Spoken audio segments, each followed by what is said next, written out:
እንኳን ወደ እግዚአብሔር ክብር ዓለም አቀፍ አገልግሎት ዋሽንግተን ዲሲ የሰሜን አሜሪካ አካባቢ የወንጌል ስርጭት ጣቢያ በሰላም መጣችሁ። አገልግሎታችን አንደኛ በቴሌኮንፈረንስ ቁጥር 727-731-9597 በቀጥታ ዘወትር ከሰኞ እስከ ቅዳሜ ከቀኑ 11 AM እስከ 1 PM በዋሽንግተን ዲሲ ኢስተርን ታይም ዞን ከዓለም ዙሪያ በተለያዩ አገልጋዮች በኩል በተለያዩ ርዕሶች ላይ ጸሎት፣ የመጽሐፍ ቅዱስ ጥናት፣ ትምህርትና ስብከት ለ2 ሰዓታት ለዓለም ሁሉ ይሰራጫል።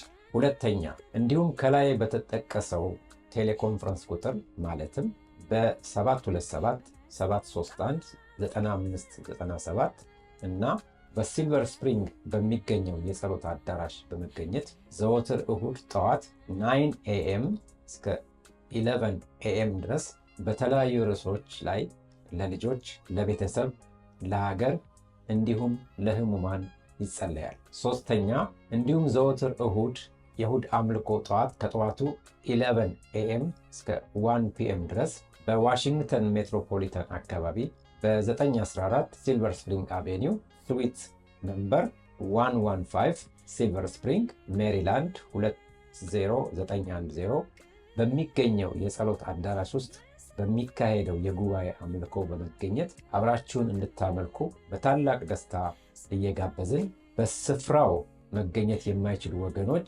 በዙም በጂጂአይኤም የመግቢያ ቁጥር 419-456-6622 በፒን ቁጥር 2018 በማስገባት እንዲሁም በጋድስ ግሎሪ ኢንተርናሽናል ሚኒስትሪስ GGIM ፌስቡክ እና ዩቲዩብ መስመር ላይ ኦንላይን በመግባት አብራችሁን ጌታን እንድታመልኩ በታላቅ አክብሮት እንጋብዛለን። ለማንኛውም አስተያየት ወይም ጥያቄ ካሉት በሚከተለው መረጃ ሊያገኙ ይችላሉ። መጋቢ ዶክተር አብዲሳ በንቲለዬ፣ ወይዘሮ ሰሊሆም ተፈሪ ቡሰን፣ ፓስተር ዶክተር አብዲሳ በንቲለዬ፣ ሚስ ሰሊሆም ተፈሪ ቡሰን፣ GGIM ሴልፎን 202-746-3799፣ ኢሜል godsgloryim@gmail.com። ክብር ለእግዚአብሔር ይሁን። ኢየሱስ ጌታ ነው። ማራናታ ዮሐንስ 3:16፣ የሐዋርያት ሥራ 4:12፣ ማርቆስ 16:15። ክብር ማጣት በሰዎች ፍርፋይ መቅጣት ለእኔ ኃጢአት መመታት ከሕያዋን ምድር መገፋት ደህንነት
አጭር ጊዜ አይደለም ለረጅም ዘመናት በድካም በትግል ላይ ያለ ዓመታት በመውደቅ መነሳት በውጊያ በጭቃት እንደማልፍ የለም አለፈ ያ እሳት አለፈ ያ እሳት አለፈ ያ እሳት ዞር ብዬ ሳየው ያሳለፉትን አባጣ ጎርባጣ ጉድጓድ ገደሉን ማመን ይሳነኛል ኃይል ከየት አገኘው ለካ ኤልሻዳዩ ጠብቆኝ ቆሜያለሁ ስሙን አከብራለሁ።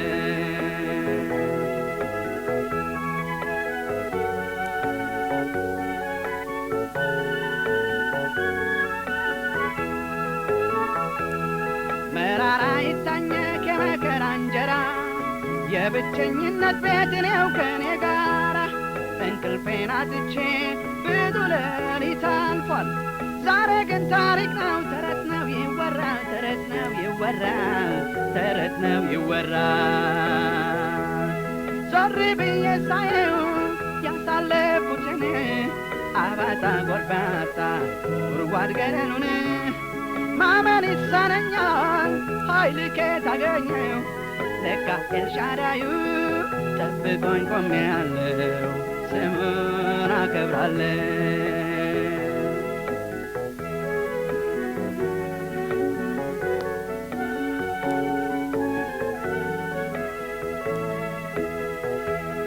የሕይወቴ ማብቂያ ዛሬ ነው ያልኩበት አይኖችን ጨፍኜ ሞትን ያሰብኩበት ቀውጤው ሰዓት አልፎ ማየቴ ደንቆኛል ለካ ጌታ ወዶኝ እጅግሬን ጠብቋል እጅግሬን ጠብቋል እጅግሬን ጠብቋል ዞር ብዬ ሳየው ያሳለፍኩትን አባጣ ጎርባጣ ጉድጓድ ገደሉን ማመን ይሳነኛል ኃይል ከየት አገኘው ለካ ኤልሻዳዩ ጠብቆኝ ቆሜያለሁ ስሙን አከብራለሁ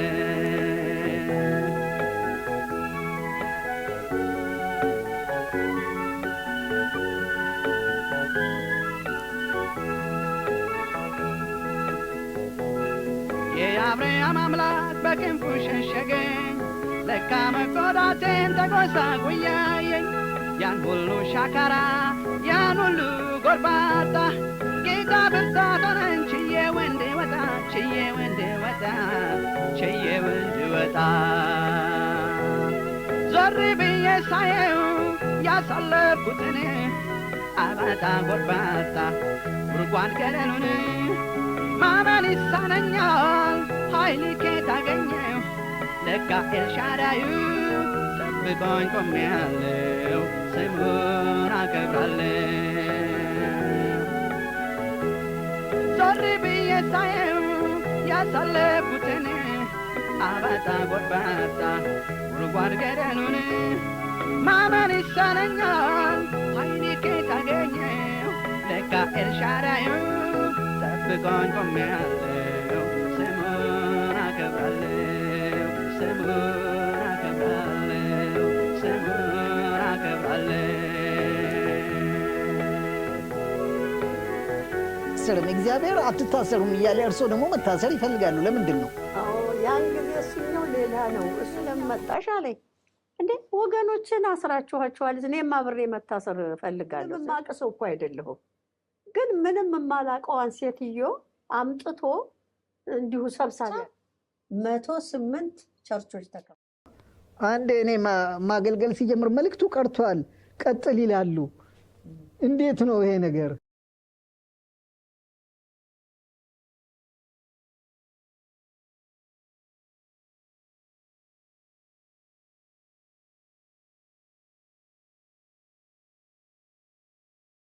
ክቡራን ተመልካቾቻችን እንኳን ወደ እግዚአብሔር ክብር ዓለም አቀፍ አገልግሎት ዋሽንግተን ዲሲ ወደምትገኘው ስቱዲዮአችን በሰላም መጣችሁ።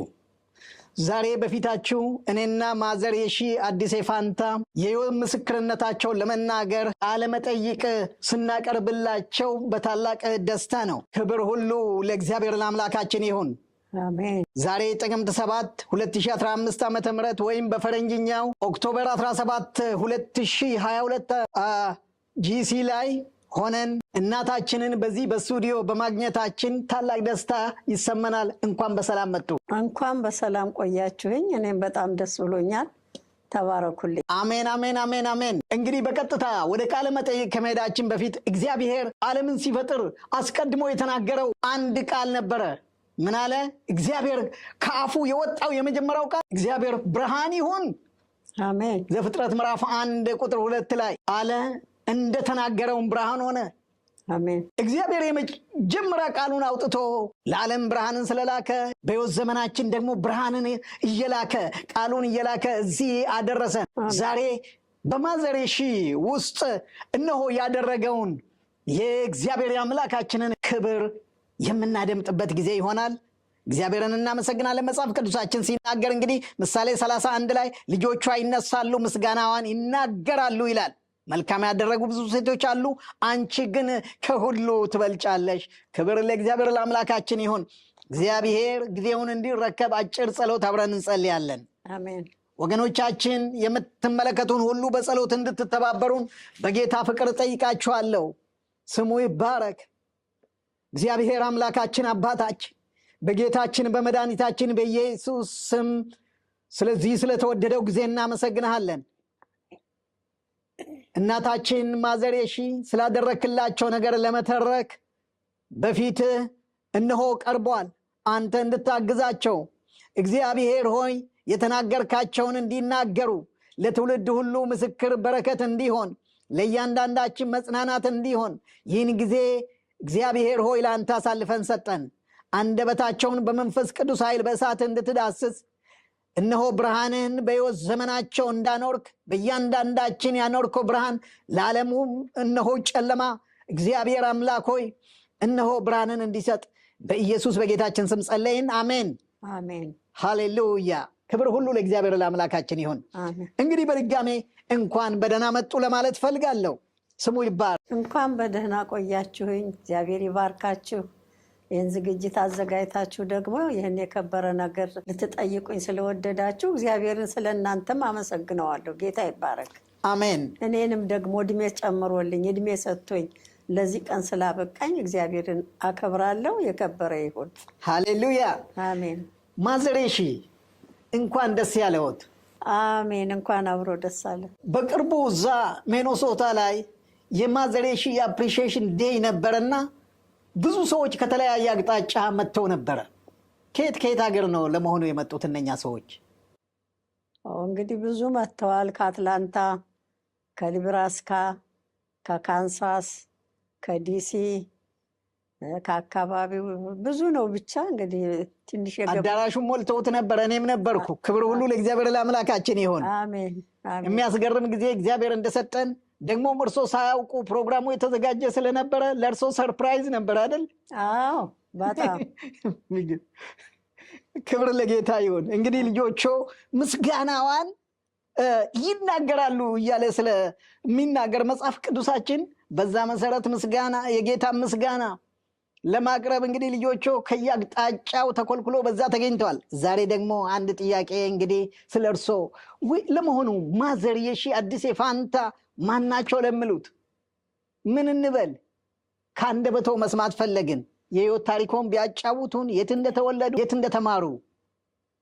ተባረኩ። ማም እግዚአብሔር የተመሰገነ ይሁን። የተወለድኩት በጎጃም ክፍለ ሀገር በብቸና አውራጃ በአነስተኛ መንደር ነው የተወለድኩት። ክብር ለእግዚአብሔር ይሁን። ከዚያ ወጥቼ ነው እንግዲህ የሀገር ቁንጮ በሆነው ወደ አሜሪካ የመጣሁት ማለት ነው። እና ክብር ለእግዚአብሔር ይሁን።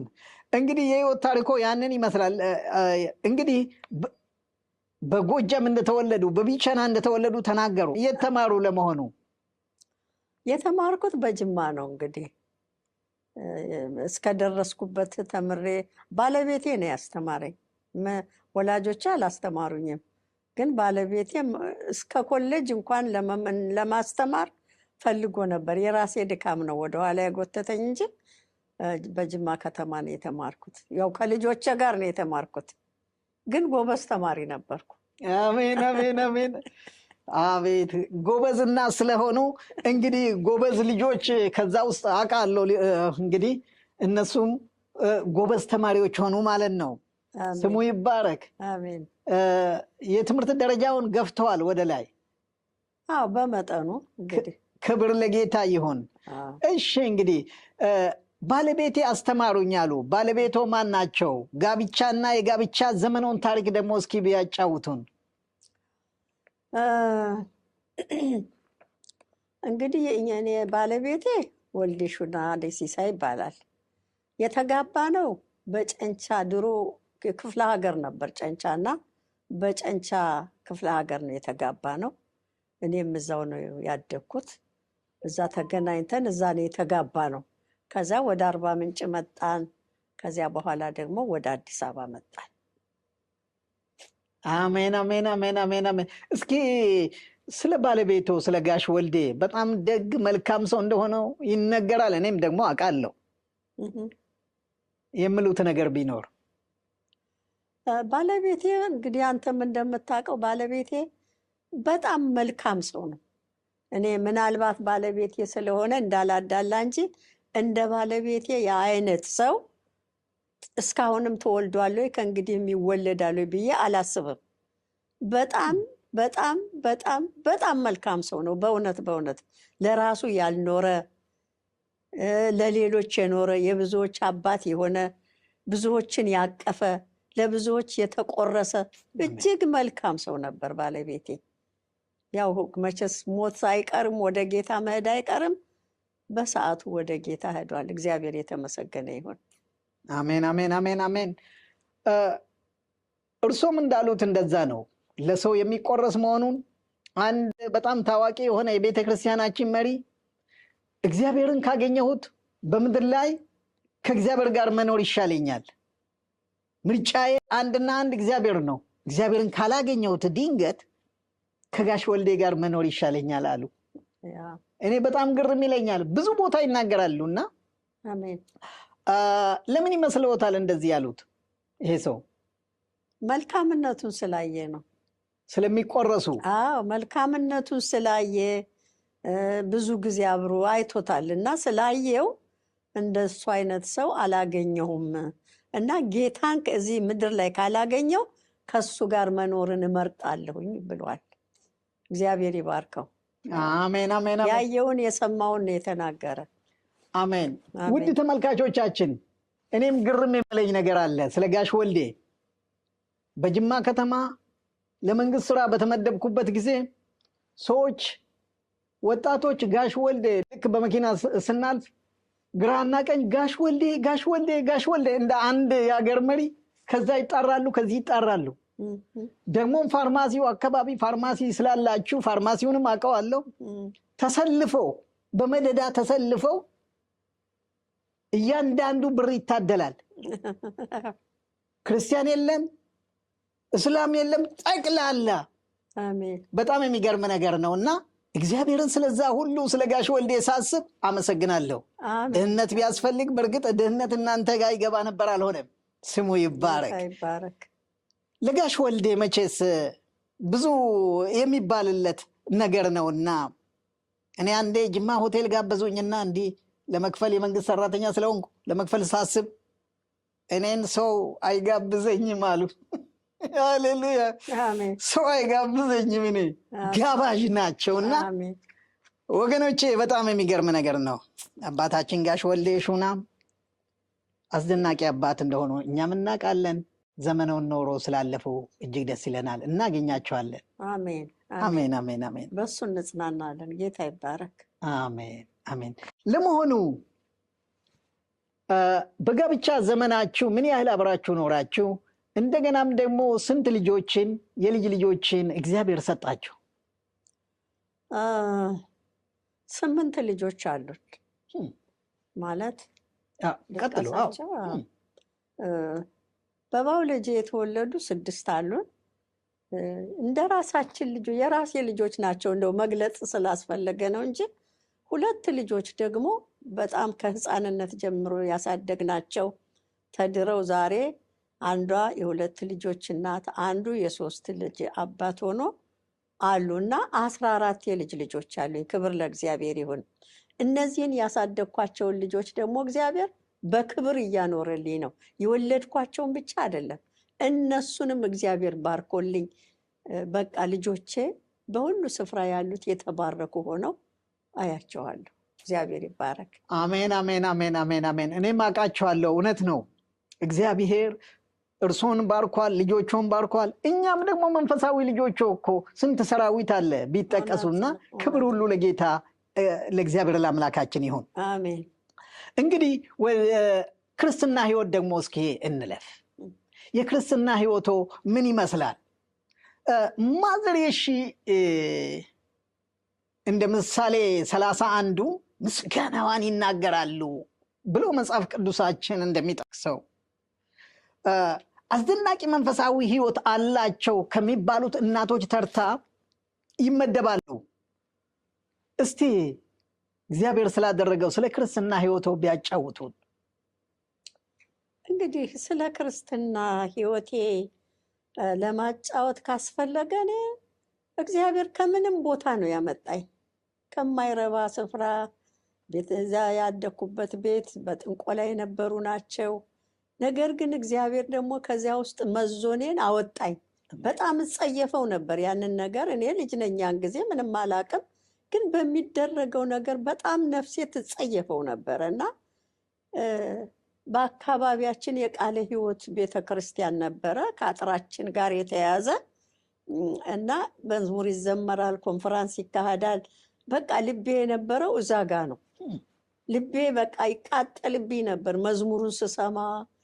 ዶርዚዎቹ በቃ ብልኮ ነበር የሚለብሱት። ነገር ግን ጌታን ካወቁ በኋላ ቀሚስ ለብሰው ምን ብለው ወደዚያ ሲመጡ በጣም ልቤ ይቃጠል ነበርና ግን አንለቀቅም ወደዛ እንዳንሄድ እና ግን አንዳንድ ቀን እየጠፋሁ ይሄድ ነበረ እና በዛን ጊዜ በጣም እግዚአብሔር ይባርከኛል። በቃ እንደዚያ እየሆንኩ እንደዛ እየሆንኩ እያደግኩ ሲሄድ ያው ከባለቤቴ ጋር ተገናኘን። ባለቤቴ ጠየቀ ቤተሰቦችን፣ ከሱ ጋር ተጋባን። ከዚያ በኋላ የሃይማኖት ነፃነትን አገኘሁ ማለት ነው። የሃይማኖት ነፃነት ካገኘሁ በኋላ እሱ ባለቤቴ አድቬንቲስት 7ኛ ቀን አክባሪ አድቬንቲስት ነው። እሱም ከነጮች ነበሩ ከሱ ጋር የሚሰሩ ዶክተሮች። ከነሱ ጋርም ቤታቸው ውስጥ ማምለክ ጀመርን። አንዳንድ ቀን ደግሞ እዛ ቃለ ሕይወት አብረን እየሄድን ማምለክ ጀመርን። ከዛ በኋላ ግን ተቀይሮ ወደ አዲስ አበባ መጣ። ወደ አዲስ አበባ ሲመጣ እኔ ሌላ ቤተክርስቲያን አላቅም። እሱ የወሰደኝ ቦታ ነው የሄድኩት። የወሰደኝ ያው አድቬንቲስት ነው። እዛ ተምሬ ተጠመቅኩ። ጥምቀቱ የጥልቀት ጥምቀት ነው። ልክ እንደ ክርስቶስ በጥልቀት ነው የሚያምኑት። በጥልቀት ጥምቀት ተጠመቅኩኝ። እዛ ስንኖር እሱ እየተማረ ነበር። እኔ ዘውዲቱ ሆስፒታል እሰራ ነበር። አሁን ትምህርቱን ከጨረሰ በኋላ ወደ ጅማ ከተማ ሄድን እኛ ማለት ነው። ወደ ጅማ ከተማ ሄድን፣ ፋርማሲ ከፈትን። አሁን በዛ መኖር ጀመርን። ልጆቻችንንም ማሳደግ ጀመርን። ነገር ግን ነፍሴ የምትፈልገው ነገር ነበር፣ ሌላ አልረካችም እና ፈልጋለሁ ጌታን። ያው በማውቀው ያህል ተንበርክኬ ጸልያለሁ። ምን ማለት ነው ግን እንደው ነፍሴ በጣም የምትፈልገው ነገር? አዎ በቃ ያረካችበት ነገር ነበረ። እዛ ሆኜ በቃ አልረካሁም። በቃ አንድ ሰው ለምሳሌ ምግብ በልቶ የማይረካበት ጊዜ አለ፣ የሚረካበት ጥሩ ምግብ ሲያገኝ የሚረካበት ጊዜ አለ። ልክ እንደዛ ነፍሴ ያረካችበት ነገር፣ ቃሉን እንደ ልቧ ያላገኘችበት፣ መንፈሱን እንደሚገባ ያላስተናገደችበት ጊዜ ነበረ እና በጣም ፈልገዋለሁኝ። እንደዚህ እየፈለግኩት እያለሁኝ በደርግ ጊዜ አንድ ከነ ፓስተር አሰፋ አለሙ ጋር አብሮ ይጸልይ ነበር። አድቬንቲስት ነው ግን አብሯቸው ብዙ ይካፈል ነበርና ልክ እንደ ጴንጤ ነው የሚመስለው እና እሱ መጣ። በወንጌላዊነት ሲመጣ እኛን መቀየር ጀመረ። ቃሉ ሙሉ ነው፣ መንፈሱ ሙሉ ነው። በቃ መጾም ነው መጸለይ ነው፣ መጾም ነው መጸለይ ነው። አሁን በመካከላችን አጋንንት መጮህ ጀመረ ማለት ነው። በቃ ያንን እያየን እኛም በረታን። በሰፈር ራሱ ቤት ስንጸልይ በሰፈር ይጮሃል። አይ እግዚአብሔር ይመስገን ብለን አንድ ቀን ግን እንደዚህ አለ፣ እነ ፓስተር አሰፋ ቸርች እንሄድ አለ። ቅዳሜ ከሰዓት በኋላ ጠዋት አድቬንቲስት አምልከን ከሰዓት በኋላ እዛ እንሄድ አለ። አረ እኔ አልሄድም አልኩት። የት ነው የነ ፓስተር አሰፋ ማለት? ህይወት ብርሃን? አዎ ህይወት ብርሃን። አልሄድም አልኩት። ለምን አለ። እኔ ጴንጤዎች ጋር አልሄድም አልኩት። በኋላ ስል እንዲህ አለኝ፣ እትዬ አለኝ፣ ወይ እኛ ደግሞ እንደ ሀሳብ እንደዚህ እንላለን እንዴ? እኛም እኮ እንደዛ ነን፣ ምንም ለውጥ የለንም። ምን እንሰራለን? ሄደን እናዳምጥ ሲለኝ እሺ ብዬ ተሸንፌ ሄድኩኝ። ወደዛ ስፍራ ሲሄድ መንፈሱ ከውጭ ነው የተቀበለኝ። ሳልገባ ገና ቅጥሩን ስረግጥ መንፈሱ ተቀበለኝ። ተባረኩኝ። ከዛ በኋላ መቅረት አልቻልኩም። ማንንም አልጠብቅም፣ ለራሴ መሄድ ጀመርኩ ማለት ነው። አዎ እየሄድኩኝ ሳመልክ በጣም ስጽናና አሁን ነፍሴ ወደ ፈለገችው ነገር ደረሰች ማለት ነው። ያን ጊዜ ምን ሆነ? ደርግ ቸርቾቹን ዘጋ። ጠቅላላ በዚያ ከተማ ያለ ቸርች ተዘጋ ማለት ነው። ከተዘጋ በኋላ እንግዲህ እኔ ቤት እየመጡ ክርስቲያኖች መጸለይ ጀመርን አብረን። ግን አንድ ቀን ወንድማችን አሁን ወደ ጌታ ሄዷል። ወንጌላዊ ሀደገ ይባላል። አንድ ሰው የሚዛን ተፈሪ ልጅ ነው ይዞ መጣ። ክርስቲያን ከመጣ መንበርከክ ነው፣ ሌላ ስራ የለም። በቃ አሁን ተንበርክከን እየጸለይን ሳለ መልእክት ለኔ መጣ። መልእክቱ ምንድነው? ከዚህ በኋላ ብቻሽን ነው በዚህ ቤት የምፈልግሽ፣ በጉልበትሽ እንድትሄጂ እፈልጋለሁ፣ ብቻሽን ፈልግሻለሁ፣ ከአንቺ ጋር የሚሆኑትን እኔ ያመጣለሁ የሚል ድምፅ መጣ። እንዴት ይሆናል? እኔ ብቻዬን ከሰው ጋር የምበረታው ሰው አይደለሁም። እንዴት ሆኖ ነው ብቻዬን እንደዚህ? እንዴ ሊገለኝ ነው አልኩት። ለዛ ለወንጌላዊ ሀደገ አንተ ሊገለኝ ነው እንጂ ይሄ የምረት አይደለም ስለው ተቆጣኝ። የኤርትራ ልጅ ነው ክላ ሊገልሽ ነው እንደሚናገርሽ ሊባርክሽ ነው እንጂ አለኝ።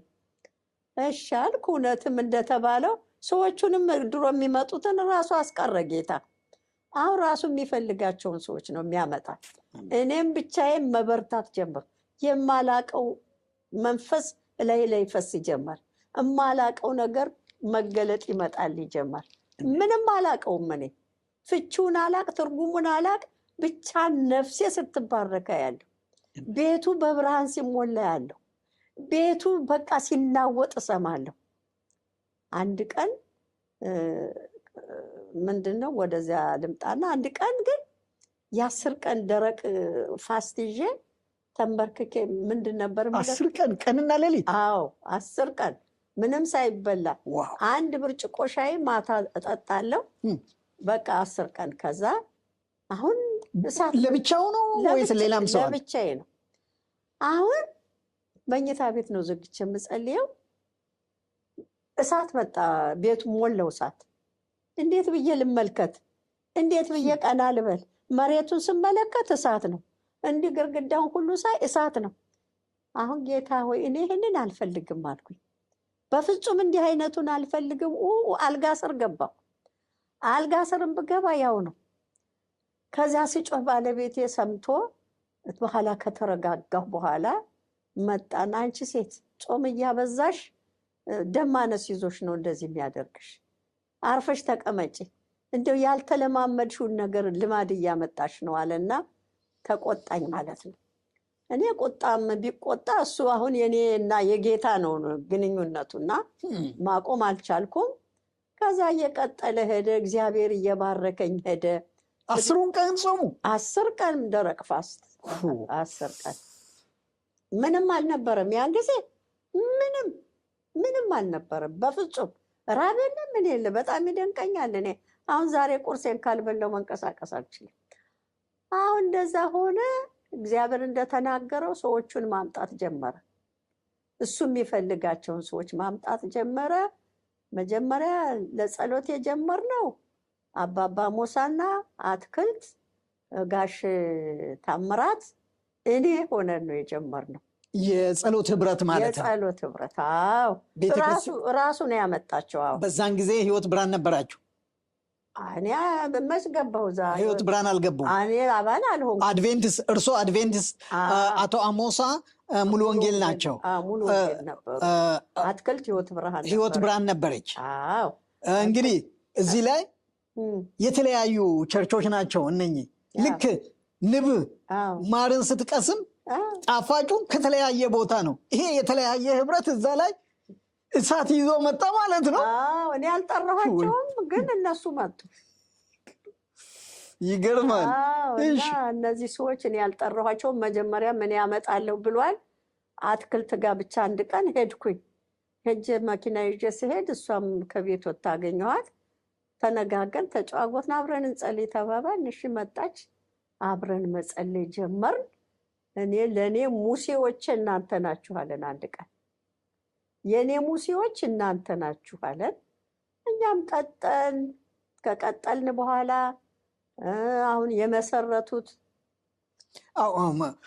ወደ ምስረታ ወደ ቤተክርስቲያን ምስረታ እንመጣለን። ግድ የለም አሁን የጸሎት ህብረት ነው እየተናገሩ ያሉትና እና እየጸለይን አሁን የሚጸልዩ ሰዎችም እየተጨመሩ ሄዱ። አስካለ መጣች፣ እነ ብርቱካን መጡ፣ እነ ቴነሽ መጡ። ዛሬ ኃያላን ናቸው እነሱ። ዛሬ የቤተ ክርስቲያኒቱ በእውነት መሰረት ከእግዚአብሔር ውጭ እነሱ ናቸው ብል ውሸቴን አይደለም። እነሱ ሁሉ መጡ። ከመስሪያ ቤታቸው የምሳ ሰዓታቸውን ጥለው መጥተው ይንበረከካሉ፣ ጨርሰው ይሄዳሉ። በቃ ቤቱ 24 ሰዓት ሙሉ ጊዜ የለውም። በቃ ጊዜ የለውም። ይጸለያል። አጋንንት ይመጣል፣ ይጮሃል። ይሄ ጫት በልቶ ጫት ያሰከረው ህዝብ ሁሉ ይመጣል። ዲያቆኖቹ ራሳቸው ይመጣሉ፣ ይፈታሉ። በዛ በስደት ዘመን በዛን ጊዜ ይሄ ምስጋና የተባለው ቤተክርስቲያን አልተመሰረተም። በህብረት ውስጥ እያላችሁ በህብረት ውስጥ እያለን ስደትም አለ፣ ጸሎትም አለ። ስደቱ በኃይል ነው። ስደቱ ግን እግዚአብሔር እኔ ነኝ የምጠብቃችሁ፣ እኔ ነኝ የማወጣችሁ፣ እኔ ነኝ የማገባችሁ፣ ከዚህ ቤት የሚታሰር የለም ብሎ ተናግሮናል። እዚህ ቤት ውስጥ አላሳስርም ብሎ እግዚአብሔር ተናገረ። እኛም በእምነት ተራመድ። እግዚአብሔር ረዳን። በዚያን ጊዜ መቼም በስጋና በደም የሚቻል የሚታለፍ አይደለም። ደግሞ እንደሚነገረው እዚህ ላይ እንዳው ላቋርጦትና የስደቱ ዘመን በጣም አስቸጋሪ ነው። ደግሞ ከናንተ ጎረቤት አካባቢ ከናንተ ቤት ጋር የተገናኘ የአሊ ሙሳ በጣም የታወቀ በቃ አሳዳጅ የክርስቲያኖች ዓለም ሁሉ የሚያውቀው ማለት ይቻላል። በተለይ በኢትዮጵያ የታወቀ ነው። እንዴት የስደቱን ዘመን ተቋቋሙት? እንግዲህ እኔ መች ተቋቋምኩት? እግዚአብሔር ነው እንጂ የተቋቋመው። አላሳስራችሁም አለ። አምነን ተቀበል። በቃ እምን ነው እግዚአብሔር ከተናገረ ወደፊት ወደኋላ የለም። አመን ተቀበል። ጆሮውን ደፈነ እግዚአብሔር። እና እንዴት ነበር የስደቱ ዘመን? ምንም ስደት አልገጠመም? የታሰሩ ክርስቲያኖች የሉ እዛ አካባቢ? እንግዲህ በደንብ ከመንገድ እየወሰዱ ነበር የሚያስሯቸው። ከጎዳና እየወሰዱ ሌሎቹን ያስሯቸው ነበር። እኛን ግን ያው ቃል ስለገባልን አይናቸው እያየ እየገባችሁ አይናቸው እያየ ትወጣላችሁ ብሎ ቃል ስለገባልን እኛም አምነን ተቀበልን። ስራችንን መስራት ጀመር። ስራውን እግዚአብሔር ነው የሚሰራው፣ እያጣደፈ ነው የሚሰራው። እና ነፍሳት አሁን መምጣት ጀመሩ ማለት ነው። በቃ የሚገርም ነው። እዛ ላይ ግን አንድ ጊዜ እንዳው እኔ መታሰር አለብኝ ብሎ እንደሄዱ ሰምቻለሁ በሌላኛው ምስክርነቶ ላይ። ለምንድን ነው እንዳው እንዴት እኔ አልታሰርም? እግዚአብሔር አትታሰሩም እያለ እርሶ ደግሞ መታሰር ይፈልጋሉ። ለምንድን ነው? ያን ጊዜ እሱኛው ሌላ ነው። እሱኛው ከሌሎቹ ጋር በምንጸልይበት ጊዜ ነው። እና ከሌሎች ጋር እየጸለይን እኔ ቤት ነበር ያን ጊዜም የሚጸለየው። ግን ያለት ጓደኛዬ እባክሽ አንቺ በዝቶብሻልና እኔ ቤት ዛሬ ጸለይ አለችኝ። እሻል እሷ ቤት ማናቸው ጓደኛው? እህታችን አየለች ሀብቴ ናት። ማዘር አየለች? ማዘር አየለች እኔ ቤት ይጸለይ ብላ እሺ ተነጋገን ወሰደች። እኔ ደግሞ የስራት ነገር በጆሮዬ ይደውላል። ትታሰራላችሁ ይለኛል። እንዴት ነው ይሄ ነገር እያልኩ ያው እነሱ ተሰበሰቡ። እኔ ዘገየሁ ማለት ነው። ምክንያቶች ነበሩኝ፣ እንግዳም ነበረብኝ። አሁን ብርም ደግሞ እንደ ቅዳሜ ማታ የተሰራ ብር ቦርሳዬ ውስጥ ነበር።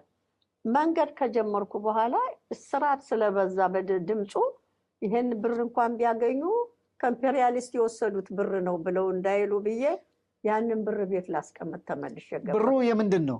ከፋርማሲ ሰርተን ነው ማታ ሰርተን ቅዳሜ ማታ ሰርተን የያዝኩት ብር ነበረ። ሁሉም የኢምፔሪያሊስት ነው የሚባለው ብር ከተገኘ? አዎ የኢምፔሪያሊስት ነው። ክቡራን ተመልካቾቻችን ምን የሚገርም ነው። ቀጥሉ። ከዛ በኋላ ተመልሼ ከመንገድ መጣሁና ብሩን ቁም ሳጥን ውስጥ አስቀምጬ ቁልፉን ቆልፌ ቁልፉንም አልወስድም ብዬ ትራስ ስር አስቀመጥኩትና ተነስቼ ስሄድ እነዛ ጓደኞቼ ታስረዋል። ቀበሌ ይዟቸው ፍስ አድርጎ ወዷል። እና ሰፈር ጎረቤት እንደ ጉምጉም ይላል ሜዳ ላይ። እና ገባሁና ልጆች ብቻ ቀርተዋል። የት አሉ ስል ቀበሌ መጥቶ ወሰዳቸው። የት ቀበሌ? ቦሳ 2። ተነስቼ ቦሳ 2 ቀበሌ ሄድኩና ለምን ይሄዳሉ ለመታሰር እንዴ? አዎ እንዴ እነሱ ታስረው እኔማ ከመንግስተ ሰማያት የቀረው ነው የመሰለኝ። ክቡራን ተመልካቾቻችን ተመልከቱ፣ እስራትን ፍለጋ ሲሄዱ አዎ ሂጄ ቆምኩኝና መጣ ሰውየው። ያው በከተማው እንግዲህ ያውቁናል ሰዎችና እትዬ ለምን መጣሽ አለኝ። እንዴ ወገኖችን አስራችኋቸዋል፣ እኔም አብሬ መታሰር እፈልጋለሁ ስል ሳቀና እንዴ እትዬ እነሱ እኮ ተሰብስበው አግኝተናቸው ነው የወሰድናቸው ያፈስናቸው፣ አንቺን እኛ ከሜዳ ወስድንማ አናስርም አለ። ኧረ እባክህ ብለው እምቢ አለ። ዝም ብዬ ቆምኩ። ጥሎኝ ሄደ፣ ወደ ጓዳ ገባ። ቆይቶ መጣ። አሁንም ምን ያለው ኧረ እትዬ እባክሽን አለ። ሄደ ገባ። አሁንም 3ኛ ጊዜ መጣና አሁን 12 ሰዓት ሆኗል፣ 6 ሰዓት ማለት በኢትዮጵያ። ስለዚህ የምሳ ሰዓት ስለሆነ እነዚህ ሰዎች እንኳን ቁርስም ያልበሉ ይኖራሉ። ስለዚህ ምግብ ሌሎቹንም አስተባብረሽ ምሳ አምጪላቸው ይለኛል። የሚገርም ነው። ጥሩ መካሪ አይነት ሰው ነው ይሄ ደግሞ። ከዛ እውነትም ልቤ ተነካ በዚህ ነገርና ተነስቼ ምግብ ላመጣ ሌሎቹንም አስተባብሬ ልል እና አሸናፊ ኢሳያስ ነበር ለሱ ነግሬ ደውዬ አንተም ለሌላ ነገር ብዬ ሄድኩኝ።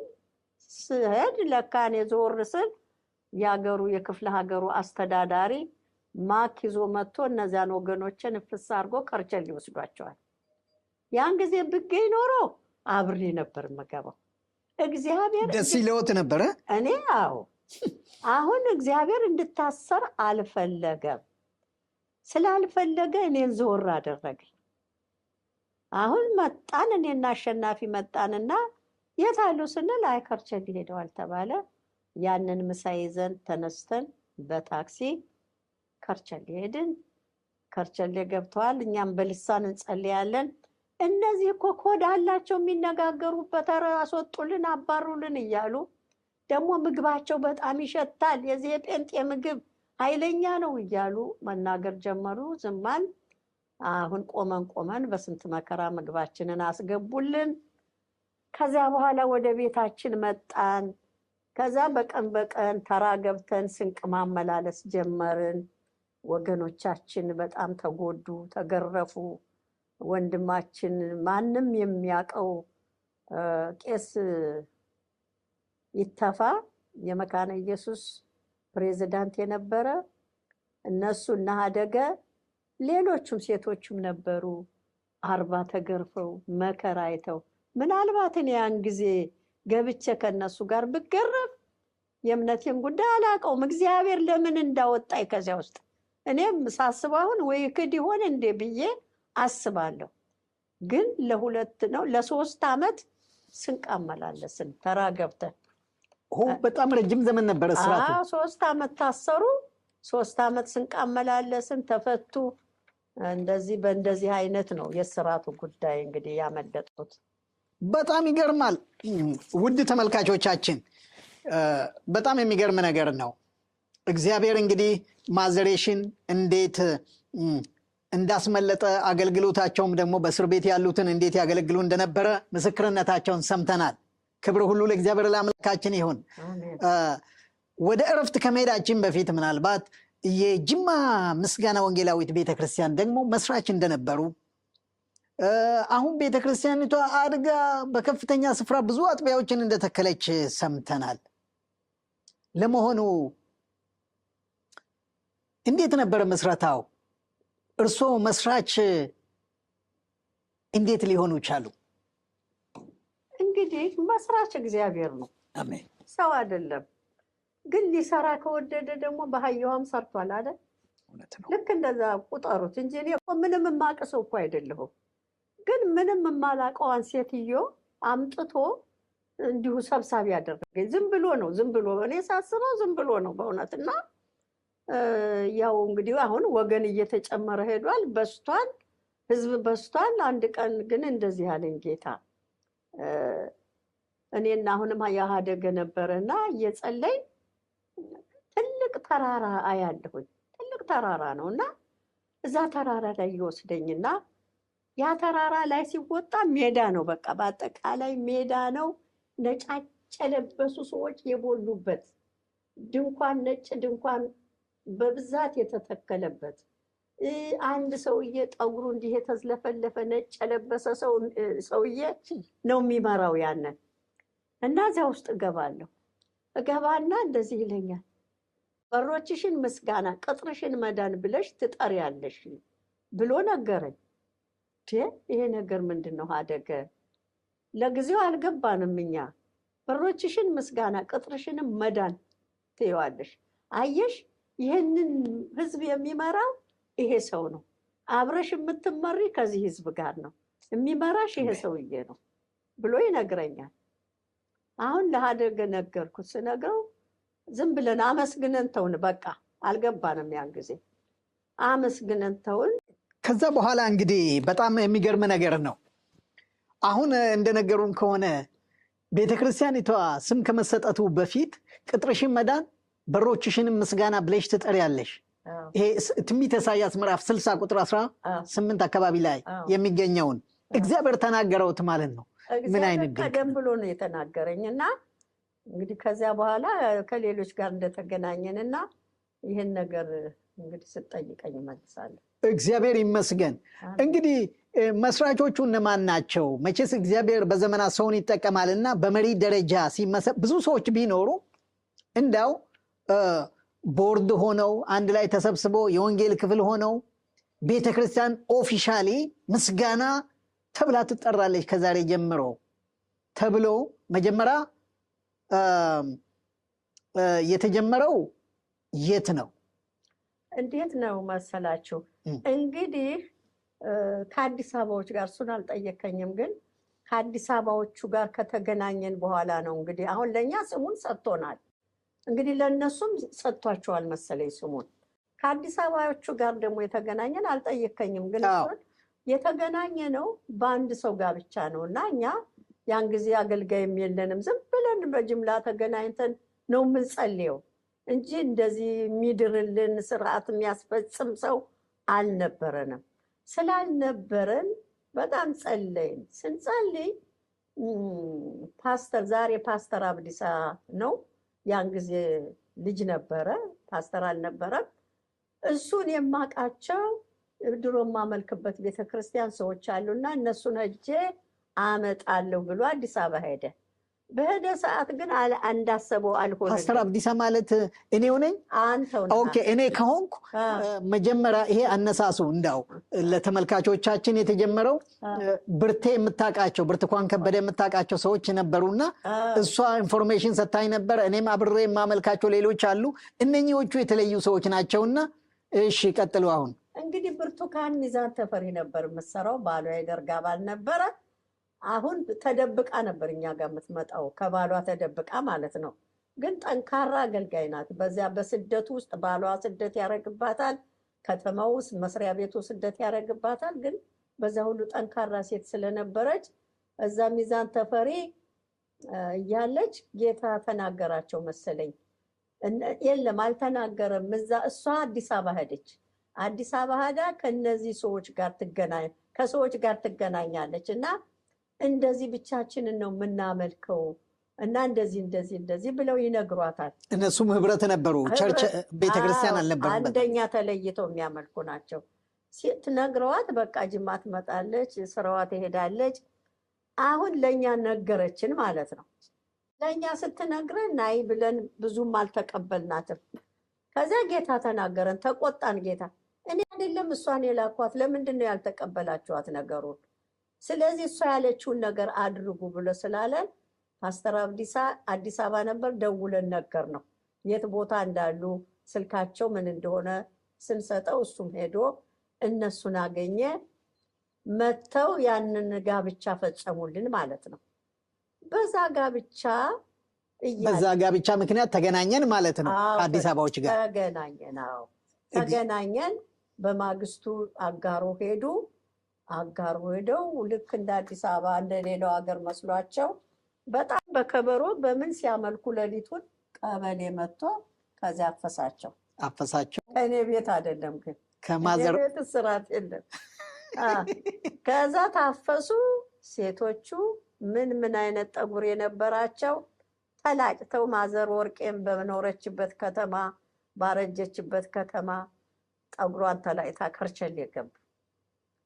አሁን እኔና ፓስተር አብዲሳ ነበር ጅማ የቀረነው። ይሄ መልእክት ደረሰን። በጣም አለቀስን በጌታ ፊት። እሱም በፊት ሚዛን ተፈሪ ታስሮ ስለነበረ ጌታ ሆይ እኔ እንደለመድኩት እኔኑ ለምን አታስረኝም? ሰው አምጥቼ እዚህ ማሳስረው ብሎ በጣም አለቀሰ። አለቀስን። ለማያትም ሄደን ከበደን እነሱን። ግን ቢከብደንም መሄድ ግድ ስለነበረብን ሄደን ያው ምግብ ይዘን ጠየቅናቸው። እነሱ ግን በልልታ በደስታ ተቀበሉን። በቃ ክብር ነው የእግዚአብሔር ክብር በእኛ ላይ መጣ ብለው አሉን። እኛም ደስ አለን፣ እኛም ተፈታን። እግዚአብሔር ይመስገን። ከዚያ 3 ወር እነዚህ ወገኖች ታሰሩ። ጌታ ሆይ ለምንድን ነው ስንለው ላስራችሁ አይደለም ላስተሳሰራችሁ ነው፣ አብሬ ላቆራኛችሁ ነው። ላስራችሁ አይደለም ላስተሳሰራችሁ ነው ብሎ ተናገረን። እግዚአብሔር ይባረክ። ከ3 ወር በኋላ ተፈቱ። አብረን አዲስ አበባ ሄድን። አዲስ አበባ ደግሞ በየቤቱ መድረክ አዘጋጅተው እንደዚሁ እነሱ ጋር የሚጸልዩ በየቤቱ እያገለገልን 1 ወር ቁጭ ብለን እኛ ደግሞ ወደ የቤታችን ገባን። ከዛ በኋላ መልእክት መጣ እነሱ ጋር ማለት ነው። ይሄን ቤተክርስቲያን ምስጋና ብላችሁ ትጠራላችሁ ብሎ ነገራቸው። እኛ ቀደም ብሎ ነግሮናል። ከዛ በኋላ የመልእክት ነገሩን። ምስጋና በዚህ ምክንያት ተመሰረተች ማለት ነው። አሜን አሜን አሜን አሜን። እግዚአብሔር የተመሰገነ ይሁን። ምስጋና በመጀመሪያ አዲስ አበባ እንግዲህ ተመሰረተች። ከዛም በኋላ እንደገና ደብረ ዘይትም ደግሞ ህብረት ነበራቸው። እንደገና ጅማ ላይም ደግሞ ምስጋና ተብላ ተመሰረተች። መስራቾቹ እነማን ነበሩ? እና ያቺ ቤተክርስቲያን አሁን የጅማ ምስጋና ቤተክርስቲያን ስንት አጥቢያ ወልዳለች? መስራቾቹ እነማን ነበሩ? መስራቾቹ ያው አንዷን ሲሆን አባባ ሙሳ፣ ፓስተር አብዲሳ፣ አሁን ዛሬ ፓስተር የሆነው አበበ ጉሾ፣ ያን ጊዜ ወንጌላዊ ነበረ ወንጌላዊ ደርቤ አበራ። እነዚህ ሆነው ይሄን ቤተክርስቲያን እንግዲህ መሰረትን ማለት ነው። ክብር ለእግዚአብሔር ለአምላካችን ይሁን። አሜን። እነኚህ እንግዲህ በቦርድ ደረጃ የተዋቀሩ የተመሰረቱ ናቸው። መንፈሳዊ ክፍልን በተመለከተ ወንጌላዊ ደርብ ስለተሰየመ በዚህ አይነት ሁኔታ አገልግሎቱ ሊቀጥል ቻለ። ለመሆኑ እቺ አጥቢያ ከዛ በመነሳት ስንት አጥቢያዎችን ወልዳለች እስከ ዛሬ? አሁን እንግዲህ ከጅማ አጥቢያ ብቻ 108 ቸርቾች ተከፍተዋል። 108? አዎ 108 ቸርቾች። ክብር ለእግዚአብሔር ለአምላካችን ይሁን።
ሁሉን የሚችል አምላክ ስለሆነ የጠላቶችን ፊት ከዘይቱ ቀባኝ።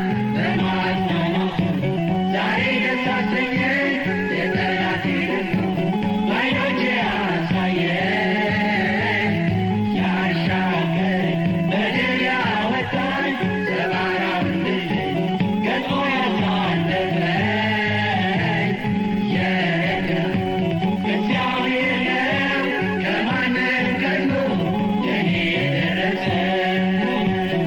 ያሻገረኝ በድል ያወጣኝ ሰባራውን ድል ገጥሞ ያሳለፈኝ የረዳኝ እግዚአብሔር ነው። ከማንም ቀድሞ ለእኔ የደረሰ ከእንግዲህ በቃኝ፣ ትካዜ ወድቋል። ሁሉም በሚችል አምላክ ላይ አርፏል። በጌታዬ አሁን ወጥቼ እገባለሁ። የሠራልኝን ታሪክ አወራለሁ። ያሻገረኝ በድል ያወጣኝ ሰባራውን ድል ገጥሞ ያሳለፈኝ የረዳኝ እግዚአብሔር ነው። ከማንም ቀድሞ ለእኔ የደረሰ ያሻገረኝ በድል ያወጣኝ ሰባራውን ድል ገጥሞ ያሳለፈኝ የረዳኝ እግዚአብሔር ነው። ከማንም ቀድሞ ለእኔ የደረሰ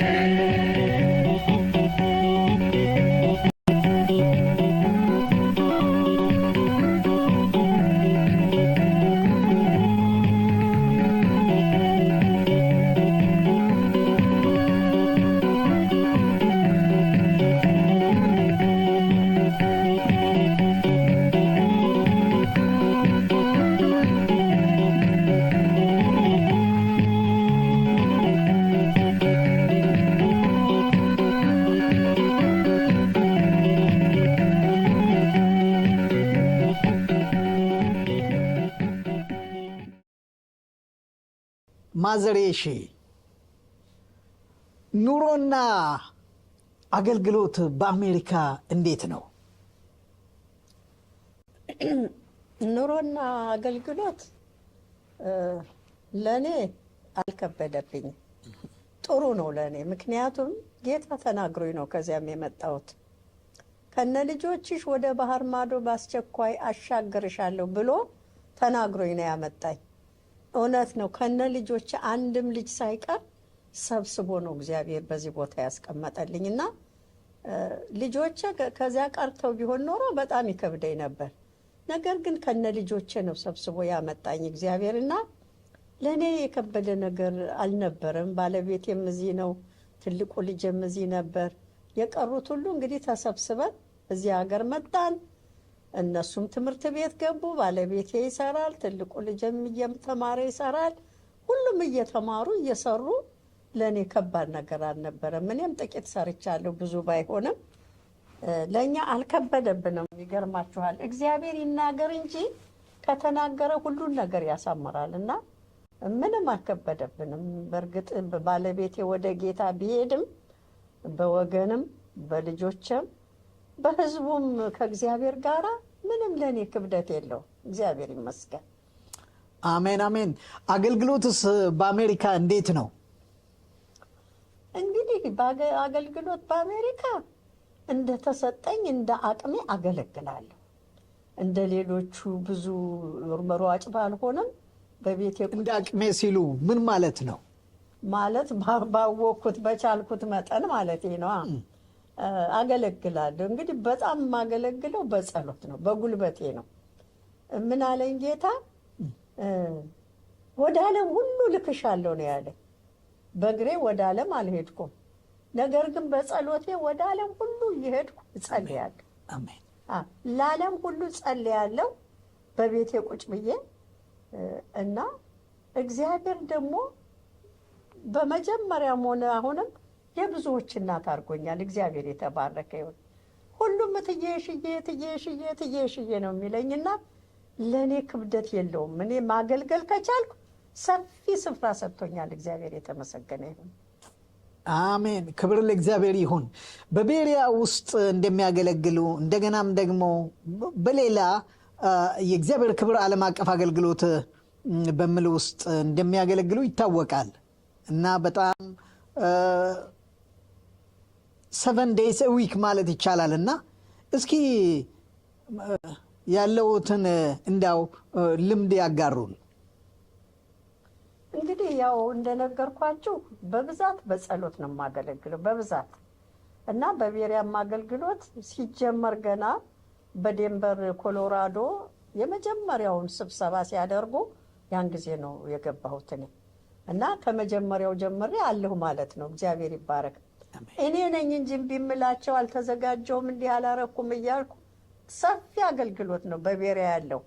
እንደው ትዬሽ ያገልግል አንቺ ካላገለገልሽ ማን ያገለግላል ነው የሚሉኝና በእርግጥ እንግዲህ የእድሜም ሁኔታ ስላለ ድካም አለ እንጂ እኔ እግዚአብሔር ሰፊ ቦታ ሰፊ ሜዳ ነው የሰጠኝ ለአገልግሎትና ደስ እያለኝ ነው ደግሞ የማገለግለው። እግዚአብሔር የተባረከ ይሁንና ምንም ይሄ የምለው ነገር የለም። በጣም እግዚአብሔርን አመሰግናለሁ። በዚህ በእውነት እኛ እንታዘዝ እንጂ ወገኖቼ እግዚአብሔር ለስራው ታማኝ ነው። ለምን ያህል ዘመናት አገለገሉ? በቤሪያም በቤሪያም 12 ዓመት ሳይሆን አይቀርም። ከዛ በኮሎራዶ ከተጀመረ እንግዲህ ያን ጊዜ ነው የዛሬ 12 ዓመት ነው። 12 ዓመት በጣም ይገርማል። እንደዛ ነው። እግዚአብሔር ይመስገን። በየቀኑ ነው የሚገቡት መስመር ላይ? አዎ በየቀኑ ነው። ሌላስ? በተለይ ማታ በየቀኑ ለ1 ሰዓት እጸልያለሁ ከ12 እስከ 1 ማታ ደግሞ ከ7 እስከ 9 አብረን እንጸልያለን። ያው የጸሎት ጓዱ ጠቅላላ አብረን እንጸልያለን በቀን ማለት ነው። እግዚአብሔር ይመስገን። ያው እኔ ስለሚደክመኝ ራሴ ሳልገባ ከቀረሁ ነው እንጂ በቀን የአገልግሎቱ ሜዳ በጣም ሰፊ የተባረከ አገልግሎት፣ ብዙዎች የሚጽናኑበት፣ ብዙዎች ከወደቁበት የተነሱበት፣ ብዙዎች በቃ እግዚአብሔርን የሚያመሰግኑበት፣ ብዙዎችም እየዳኑ ያሉበት አገልግሎት እግዚአብሔር የሰጠኝ አገልግሎት ነው። ይሄ አገልግሎት በእውነት እግዚአብሔር ይመስገን። ክብር ለጌታ ይሁን። አሜን። እግዚአብሔር የተመሰገነ ይሁን። ደግሞም የእግዚአብሔር ክብር ዓለም አቀፍ አገልግሎት ከመመስረቱ በፊት እና በኋላ ደግሞ ከተመሰረተ 4 ዓመት ሆኗል። በዚህ ውስጥ እንደሚያገለግሉ ይታወቃል። እንዴት ነው የሚያገለግሉት? በየቀኑ ነው? በሳምንት ነው? እንዴት ነው? በየቀኑ ነው የማገለግለው። ክብር ለእግዚአብሔር ይሁን። ከዚህ ከዓለም አቀፍ ቤተክርስቲያን ወጥቼ ነው ወደ ቤሪያ ደግሞ የምቀጥለው እና ለ2 ሰዓት አብረን እንጸልያለን። ቃል ማካፈል ሲያስፈልግ ቃል ማካፈላለሁ። እግዚአብሔር የተባረከ ይሁን። በዚህም ግጥምም አነባለሁ። እግዚአብሔር እንደባረከን እዚህም ደግሞ አብረን እየተባረከን ይዘምራሉም ደግሞ እኮ ይዘምራሉ በዚህ ድምጻቸው።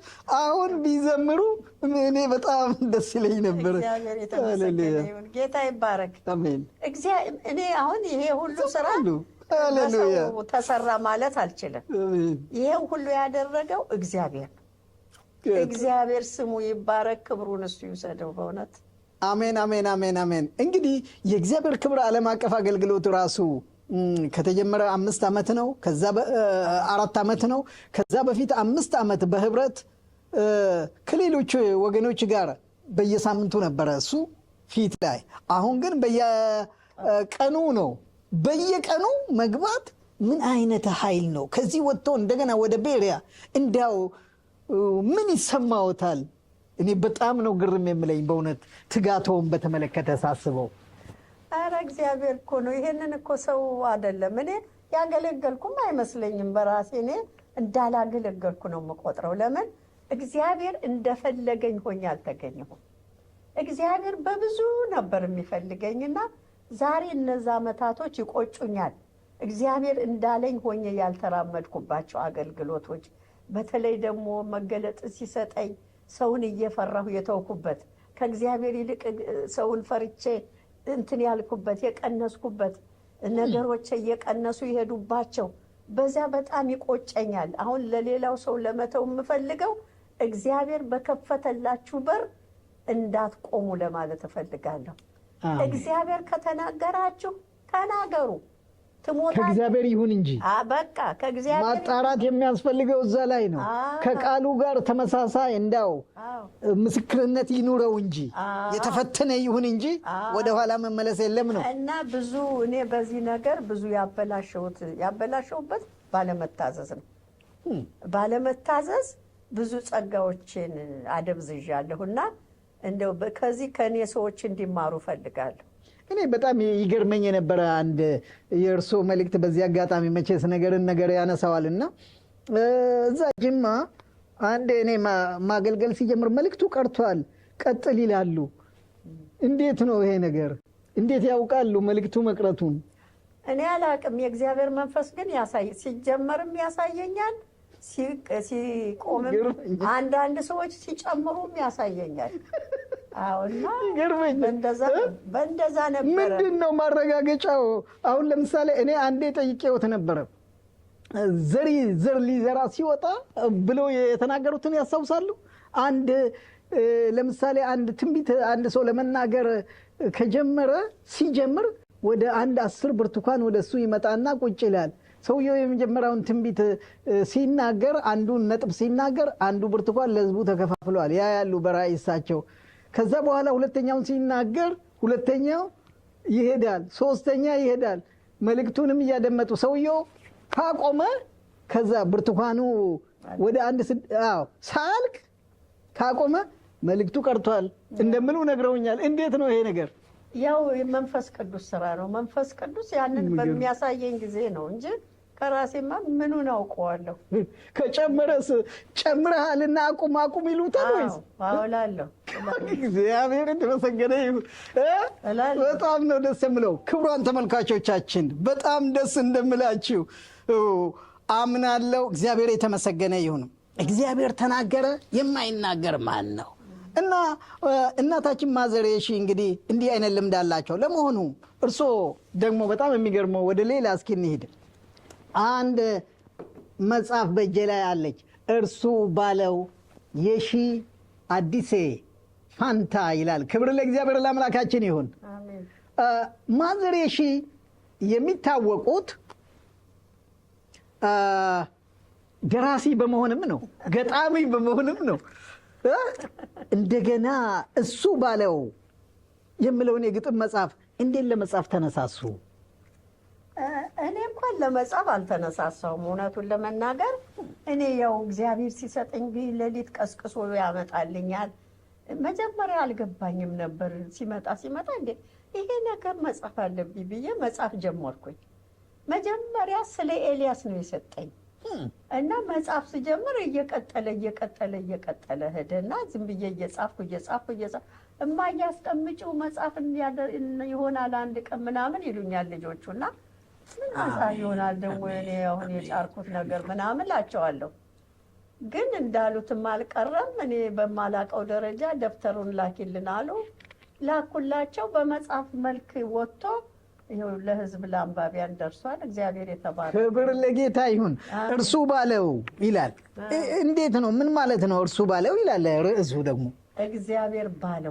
እግዚአብሔር ባለው እርሱ ማለት እግዚአብሔር ባለው ማለት ነው። ስለዚህ በዛ የተገጠመ ግጥም እንዳለ እያየሁት ነው እዚህ ገጽ 48 ላይ። እስኪ እርሱ ባለው በምለው ላይ ግጥሙን አነባለሁ። እርሱ ባለው በወሰነው ስፍራ ሊኖር በተዘጋጀው በእጅ ባልተሰራ በሚያብረቀርቀው ሊኖር በአዲሱ ቤት በሚያምረው ደርሷል ሰዓቴ ፊቱን ላየው። ቸኩያለሁ እርሱን ሊገናኘው መንገዱ በወርቅ በተሰራው በከበረ ድንጋይ በተጌጠው የበጉ ብርሃን በሚያበራው ድምፁ እንደ ነጎድጓድ በሚሰማው ሊኖር በአዲሱ ቤት በሚያምረው ደርሷል ሰዓቴ ፊቱን ላየው። በምድር ሳይሆን ከላይ ባለው በሰው አእምሮ ባልታሰበው በዚህ ስጋዊ አይን ባልታየው እግዚአብሔር ለሚወዱት ባዘጋጀው ስፍራ እንዲኖር እንዲወርሰው ተመርጫለሁ ሁሉ ይወቀው። ችግርና መከራ በሌለበት፣ ስቃይና ሞት በማይሰማበት፣ ሰላምና እረፍት በነገሰበት፣ የሕይወት አክሊል በሚታደልበት ስፍራ ሊሄድ ነው ታድያለሁ፣ አባቴን ፊት ለፊት አየዋለሁ። ሃሌሉያ! እርሱ ባለው እግዚአብሔር ባለው። እንዴት ነው ይሄ? በጣም የሚገርም ነገር ነው። እንግዲህ ግጥም ሳይሆን መልእክት ነው ብዬ ነው የማስበው እኔ።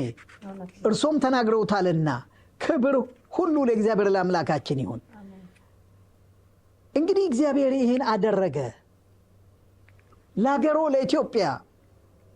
እቺን መጽሔት አበረከቱ፣ ምስክርነቱን አበረከቱ፣ ለኢትዮጵያ አበረከቱ።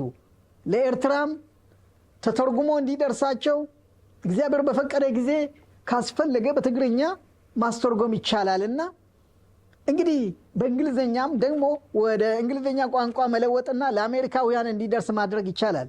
ክብር ሁሉ ለጌታ ይሁን።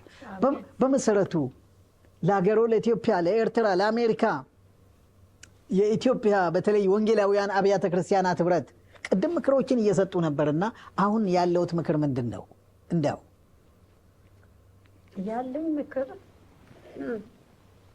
እንግዲህ እግዚአብሔር ከጠራን ወደ ኋላ ወደ ግራ ወደ ቀኝ ሳንል በእውነት ጥሪውን ተቀብለን የእግዚአብሔርን ዓላማ አስፈጻሚዎች መሆን እንዳለብን ነው እኔ አሁን ለትውልዱ መመክረው። ወደ ኋላ ወደ ቀኝ ወደ ምናምን ማለት እግዚአብሔር ከያዘ አይለቅም ወገኖች። ስለዚህ እሺ ብሎ ተቀብሎ ያንን እርምጃ መራመድ እንጂ እምቢ ካሉ ይበላሻል። ስለዚህ ጥሪውን የደረሳችሁ ትውልዶች በተለይ ጥሪውን ያገኛችሁ ወደ ኋላም ወደፊትም ሳትሉ እግዚአብሔርን አምናችሁ ተቀብላችሁ የእግዚአብሔርን ስራ እንድታከናውኑ ይህን መልእክት አስተላልፋለሁ። እንደገና ሌላ ትውልድ እንድትወልዱ፣ ያ ትውልድ ደግሞ እንደነ ሳሙኤል አይነት እንደነ ዘካርያስ ወደ ውስጥ የሚገቡ ወደ ውስጠኛው ክፍል ገብተው ከሱ ጋር የሚነጋገሩ እንዲሆኑ፣ ጸያፉን ነገር ከቤተ ክርስቲያን የሚያስወግዱ። ዛሬ ያለ ቤተ ክርስቲያን ችግር ያለበት ነው። ስለዚህ ያንን የቤተ ክርስቲያን ጸያፍ ነገር የሚጠርጉ ኃያላን እንዲነሱ ነው። እግዚአብሔር የተባረከ ይሁን። በዚህ አጋጣሚ ሳልጠቅሰው የማላልፈው ኃያላን ብዬ ስለተናገርኩ እኔ ጋር የተወለዱ መንፈሳዊ ልጆቼ ኃያላን አድርጎልኛል እግዚአብሔር። ወገኖቼ ዛሬ በአትላንታ እስክንድር የሚባል አገልጋይ አለ። ከፓስተር ቶለሳ ቸርች ነው የሚያገለግለው። በፍቅር የተወደደና የሚያከብሩት እግዚአብሔር ያከበረው አገልጋይ ነው። አሁን ነጋሽ የሚባል ደግሞ በላስ ቬጋስ አለ። የተወደደ አገልጋይ ወንጌላዊ ነጋሽ እንደገና እነ ወንድም እስክንድር እነ እስክንድር እነ ጎሳ ደግሞ ቸርች ከፍቷል። እሱም ደግሞ የተወደደ አገልጋይ። በሀገሬ ደግሞ ትቻቸው የመጣኋቸው እነ ሽመልስ እነ ጥላሁን እነ ማነው ሸዋንግዛ፣ 2 ሸዋንግዛዎች ፓስተሮች፣ እነዚህ ሁሉ ፓስተሮች ናቸው ወገኖቼ።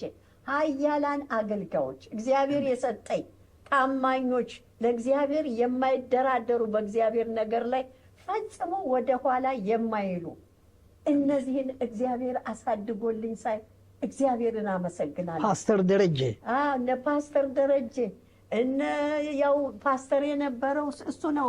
እሱ የወለዳቸው ናቸው የዘራባቸው ፓስተር ደርቤ።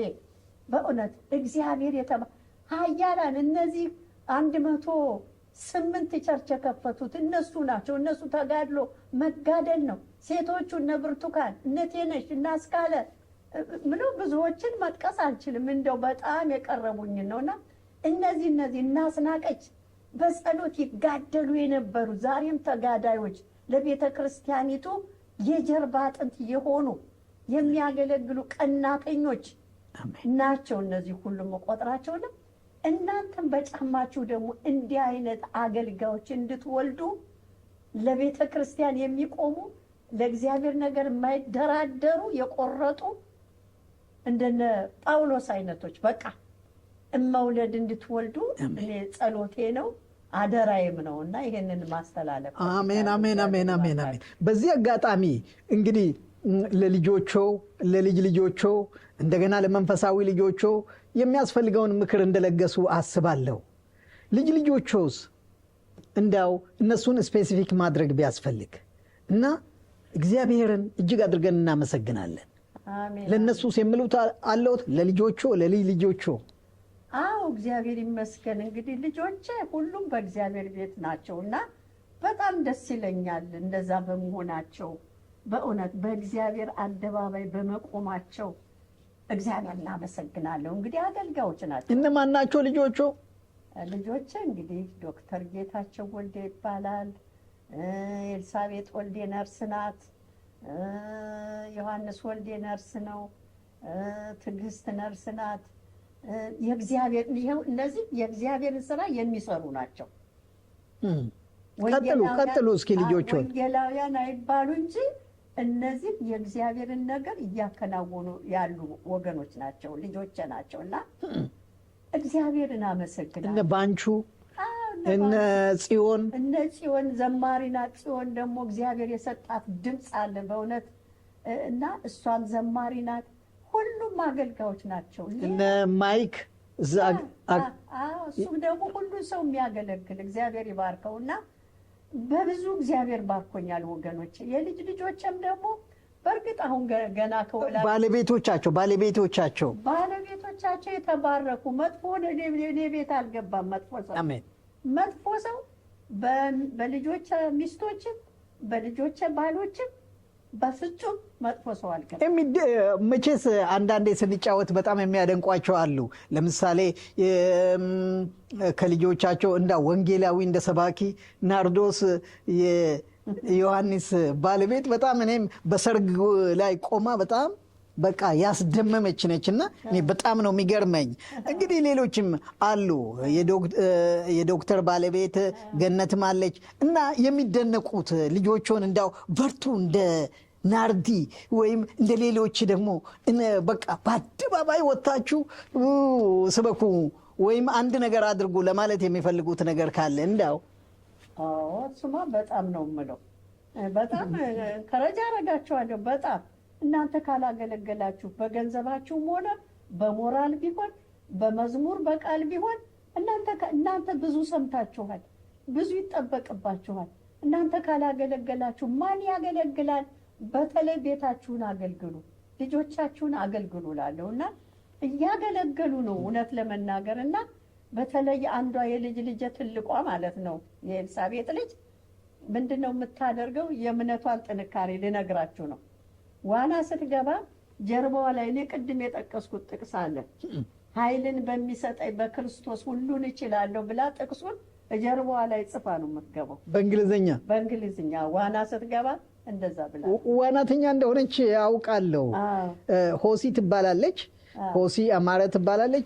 መቼስ እና አማረ ሌሎችም ባለቤቶቻቸው ልጆቻቸው በተለይም ደግሞ በጣም የምናደንቃቸው እነ ሊዲያ እና የሊዲያ ባለቤት ደግሞ የሚገርም ነው። ቲም በጣም ልጆቹን እንዴት እንዳሰለጠነ ወጣቶቹን እንዴት መያዝ እንደሚችል በጣም የሚገርም ነው። እንዳው ሳይረሱ አንድ የሆነ ድንቅ ነገር በእነኚህ አለ። እኔ በጣም በቃ ምንም የሚጸጽተኝ የለም። በርቱ ልጆቼ የሚሉት ነገር ካለ ለትውልዱም ደግሞ ምስክርነት ብዙ እናቶች እንደሚቀኑ አስባለሁ። በአሁኑ ጊዜ አባቶችም ይሄን በተመለከተ የሚቆጨኝ ገሌ ለምን ሊሆንብኝ የምለው እንኳን ከስጋ ከተወለዱኝ ይቅርና ይኸው ከመንፈሳዊ ልጆች እንኳን የለም እውነት ለመናገር እና አማቾችን ቢሆን አማረን ብዙ ስናገር ሰምተሃል። እንደ ስሙ ነው እላለሁ። ናርዶስም ብትሆን ከሆዴ እንደወጣች ናት። ገነትም ብትሆን እንደዛው እንዴት እንደሚንከባከቡኝ በእውነት ነው የምለው። ከሆዴ እንደወጡ ናቸው። እኔ በጣም ይደንቀኛል። ይህንን እግዚአብሔር ነው ያደረገ። እኔ ስጋና ደም ይህንን አደረገ የምለው ነገር አይደለም። ደረጀ ፓስተር ደረጀ በቃ ሁሉም ቲም አሁን እንግዲህ ቲም በጣም ግርም ይለኛል። እኔም የእግዚአብሔር ነገር ያለበት ልጆቹን በእግዚአብሔር ነገር መምራት የሚፈልግ እንኳን የራሱን የጎረቤት ልጆች የሌሎቹን የእኛን ሕዝብ ልጆች አብሮ እየነዳ ነው የሚመራቸው እና ልጆቹ ደግሞ በጣም ይወዱታልና ቤቴ መጥፎ ሰው ከወንዶቹም ከሴቶቹም ኤሪክ መጥፎ ሰው አልገባም። ኤሪክ እነ ቲም። አዎ ስለዚህ እግዚአብሔርን እጅግ አመሰግናለሁ። አሁን እንግዲህ ለልጆች የምመክረው ግን ወደዛ ወደ ምክሩ ይሄዳሉ። ለልጆቹ የሚመክሩትን በጣም ግርም የምለኛል። እንዳው ለተመልካቾች ይሄን ሼር ባደርግ በጣም ጥሩ ነው ብዬ አሰብኩ። እኛ ኢትዮጵያውያን ትሁቶች እንደሆነን አስባለሁ። በተለይ አያታችንን እንደገናም ደግሞ እናቶቻችንን አማሾቻችንን በጣም እናከብራለን። ግን በጣም የተለየ ነገር ያየሁት ቲም ላይ ነው። ቲም እቤት ሲመጣ ቁመቱ ረጅም ነው። የሊዲያ ባለቤት ይዘረጋና መሬት ላይ እግራቸው ላይ ይደፋል። እኔ እንደዚህ አይነት ምን አይነት አክባሪ ሰው አላየውም። ሌሎችም በቃ እንደዚህ ማድረግ አለባቸው ለማለት አይደለም፣ ትሁታን ናቸው ሁሉም አውቃለሁ። ግን ምን ይሰማቸዋል? በተለይ ቲም ባክን ጋሽ ወልዴ ጀርባውን መታ መታ አድርገው ቲም ባክን ተነስ ሲሉ ሰምቻለሁ። ቲም እንዴት ነው እንግዲህ ይሄ የቲም ጉዳይ የነሱ ባህል ነው። የነሱ ባህል ስለሆነ የማን ባህል ነው? የናይጄሪያዎች የናይጄሪያውያን ባህል ነው። እና እንግዲህ ቤተሰቦ አፍሪካዊም አሜሪካዊም ኢትዮጵያዊም ነው ማለት ነው። አዎ ዓለምን ነው እንግዲህ ዓለምን ያካለለ ነው። ክብር ለእግዚአብሔር ይሁን። ምንድነው አሁን ልጆችን እምላቸው እናንተንም እምለው በርቱ ነው። በቃ በርቱ። በልተን ጠጥተን ብቻ እንዳናል፣ በሉ ጠጡ ሞቱ እንዳይሆን አትርፈን እንድንሄድ። በተለይ አሜሪካ የመጣ ነው ለዚህ ቀን ይሆናል፣ እንድናተርፍ ይሆናል። ድሮ እነሱ አባቶቻችን ዘርዘርተው እኛን አትርፈው ነው የሄዱት። የነሱ ትውልድ ደግሞ ጠፍቷል። ስለዚህ ይህን ትውልድ ደግሞ እኛ በጸሎታችንም እናንተ ደግሞ እንግሊዝኛ የምታውቁት በቋንቋችሁም እየሄዳችሁ እየመሰከራችሁ ይህን ትውልድ ሃሌሉያ እግዚአብሔር መንግስት እንድታስገቡ እመክራለሁ። ሌላ በተቀረ ሌላው እኮ ይከተለናል፣ ይከተላችኋል ነው ያለ መጽሐፍ ቅዱስ። እንትና ማነው ሰለሞን እንትኑን ብቻ ጥበቡን ብቻ ነው የጠየቀ። አዎ ጥበብና ማስተዋል፣ ነገር ግን የተትረፈረፈ ጥበብ ማስተዋል ተከተለው። ስለዚህ እናንተ እግዚአብሔርን ስታገለግሉ ሌላው ነገር ይከተላችኋል። ምንም እኔ የምልህ እንደው በራብ ብንመታ እኔና ባለቤቴ ቤተሰብ ነበር። ለምን ሰርተን ይዘነው የምንገባ ለሰው ነው የሚታደለው። እግዚአብሔር ግን ያንን ቆጥሮ ደግሞ ወደዚህ ምድር አመጣን። ያልሰራንበትን ብር እንድንቆጥር፣ ያልደከምንበት ኑሮ እንድንኖር። መቼስ ትንሽ ደክማችሁ ብዙ እየሰበሰባችሁ እንጂ እንዲሁ ከመሬት ተነስቶ አይታፈስም። አሜሪካ ወገኖቻችን መስራት ይፈልጋል። ሃሌሉያ ሽማግሌዎች ነን። ለሽማግሌዎች በነፃ ነው እያገኘ። አሜን አሜን አሜን አሜን አሜን። በዚህ ሁሉ እግዚአብሔርን አመሰግናለሁ። አሁን ያላችሁ አገልጋዮች በርቱ ላለው በሉ ጠጡ እንዳይሆን። እዚህ ያለንበት ምድር ብዙ ውድድር ያለበት ነው። አንድ መኪና ሲገዛ የተሻለ ከሱ የበለጠ ለመግዛት፣ ቤት ሲገዛ ከሱ የተሻለ ቤት ለመግዛት 16 ሰዓት መስራት፣ እንደዛ ሰርቶ ደግሞ የእግዚአብሔርን መንግስት ማካሄድ አይቻልም። በመጠን ኑሩ ነው የሚለው እግዚአብሔር ቃልና በመጠን ኖራችሁ ይህን የእግዚአብሔርን መንግስት እንድታስፋፉ መጥራለሁ። ጌታ ኢየሱስ ነገ ይምጣ ዛሬ ሌሊት ይምጣ አናውቅም። ነገር ተፈጽሟል፣ ተጠቅልሏል። ስለዚህ በዚህ በተጠቀለለ ዘመን አገልግለን እንለፍ እላለሁ። ይህን ምክር ተጋራሁ እኔም። እግዚአብሔር ይባርኮት። በተጠቀለለ ዘመን አገልግለን እንለፍ። ሰው ዓለምን ሁሉ ቢያተርፍ ነፍሱን ቢያጎድል ምን ይጠቅመዋል ይላል። እውነት ነው። ውድ ተመልካቾቻችን በዚህ ድንቅ ምክር እንደተባረካችሁ አምናለሁ። ክብር ሁሉ ለእግዚአብሔር ለአምላካችን ይሁን። ለእኛም ለእናንተም እነሆ አዳኝ የሆነው የሰው ልጆች ሁሉ ዋስትና የሆነው መድኃኔዓለም ኢየሱስን ማመን አምኖ ደግሞ እርፍ ማለት የዘላለም ርስትን መጨበጥ ትልቁ ምክሮ ነው፣ ምክራችን ነው። ስሙ ይባረክ። እንግዲህ አሁን እየጠቀለልን ነው። በሕይወት ዘመኖ እጅግ ደስ የሚሰኙበት ምንድን ነው? የሚጸጸቱበት ምንድን ነው? ቅድም ጠቅሰዋል። የሚጸጸቱበት ነገር እግዚአብሔር የተናገረኝን እስከ መጨረሻ እንዳው አለመታዘዜ የምል አይነት ነገር ነው። እንዳው ጠቅለል ይሄ የመጨረሻ ጥያቄ ነው። መጨረሻ ላይ ይጸልዩልንና አንድ ትንሽ ነገር ከተናገርኩ በኋላ ዛሬ በዚህ ላይ ነው እንግዲህ የምናበቃው። ስሙ ይባረክ። አሜን። ምንድን ነው የጠየቀው? ደስ የሚሰኙበት የሚጸጸቱበት ነገር ምን አለ በዘመነው? በዚህ በ84 ዓመታት ክብር ለጌታ ይሁን። እግዚአብሔርን ያገኘሁባትን ቀን በጣም ደስ የምሰኝበት ቀን፣ ልቤ የተቃጠለበት ቀን፣ ያ ቀን በእውነት ልዩ ቀን ነበረ። እግዚአብሔርን ያገኘሁባትን ቀን፣ አዎ አሜን። ወደ ውስጤ መንፈስ ቅዱስ የገባበትን ቀን እግዚአብሔርን አመሰግናለሁ። ደስ የተሰኘሁበት እሱ ነው። አንድ ደግሞ ከያዘኝ ጀምሮ ያለቀቀኝ ጌታ ይኸው እኔ አሁን አለመታዘዝ እየቆጨኝ እያለ በዛ ሁሉ ግን እግዚአብሔር አለቀቀኝም። እግዚአብሔር የተባረከ ለስጦታውም ደግሞ እሱ አይጸጸትም። ክብር ለእግዚአብሔር ይሁንና ስላደረገው ነገር በህይወቴ ስላደረገው በእኔ በደካማ በማልጠቅም ሴት አሁን የምትጠይቀኝን ሁሉ እግዚአብሔር ስላደረገ ምክንያት ስላደረገኝ የብዙዎች የኃያላን እናት ስላደረገኝ እግዚአብሔርን ደግሞ አመሰግናለሁ። ክብር ለእግዚአብሔር። ክቡራን ተመልካቾቻችን እግዚአብሔርን ስለ ማዘር የሺ ስለ እናታችን እጅግ አድርገን እናመሰግናለን። ማዘር የሺ ማን ናቸው ብላችሁ ጥያቄ ላላችሁ ይህን እነሆ መልእክት ይህን ቃለ መጠይቅ ተከታትላችሁ እስከ መጨረሻ ድረስ ማንነታቸውን እንድትረዱ እያበሰረን፣ በእኛ በኩል ግን ማዘር የሺ በጌታ በኢየሱስ ክርስቶስ አምነው ደህንነት ያገኙ ዳግመኛ የተወለዱ የጌታ ልጅ እንደገናም ደግሞ በቤተሰብ ደረጃ የቤተሰብ እናት አያት፣ በእኛ በኩል ደግሞ ቅድመ አያት። ክብር ሁሉ ለጌታ ይሁን። እኔም አያት ስለሆንኩ ማለቴ ነው። ስሙ ይባረክ። የቤተ ክርስቲያን እናት፣ የትውልድ እናት፣ ለእውነት የማያመቻምቹ ድንቅ ጀግና እናት። ክብር ለጌታ ይሁን። ማላጅ፣ ነቢይ፣ ነቢይት፣ ስሙ ይባረክ። ሰባኪ፣ ዘማሪ፣ አዎ ይዘምራሉ። ሲዘምሩ በጣም በጣም ገጣሚ፣ ቤተ ክርስቲያን ተካይ። ስለዚህ ሁሉ ክብር ለእግዚአብሔር ይሁን። ለመሆኑ ግን ይሁን እንጂ ይህ ሁሉ ሲተነተን የስኬቶ ምስጢር ምንድን ነው? ከዚሁ ጋር የስኬቶ ምስጢር ተናግረው በጸሎት እንዲፈጽሙ እነሆ በታላቅ አክብሮት ጠይቃለሁ። አሜን። እንግዲህ የስኬት ምስጢር እግዚአብሔር ምንም ከኋላም የለ ከፊትም የለ እሱ ብቻ ስለያዘኝ ራሱ ስራውን ሰራ። አሁን በዚህ ሁሉ አሁን የሺ ሰራች እንዳትሉ፣ የሰራው እሱ የዓለም መድኃኒት የሆነው ኢየሱስ ክርስቶስ ነው። ሊሰራ ከፈለገ ቅድምን ተናግሬያለሁ፣ በምንም ይሰራል እግዚአብሔር። ስለዚህ ምናልባት እንደው ሰው አጥቶ ይሆን እላለሁ አንዳንድ ጊዜ ጥያቄ ውስጥ ስጋ ጌታ ሆይ እንዴት ነው አንተ እኔን እንደዚህ እንዴት ብትወደኝ ነው እንደዚህ አርገህ የያዝከኝ ያለቀከኝ?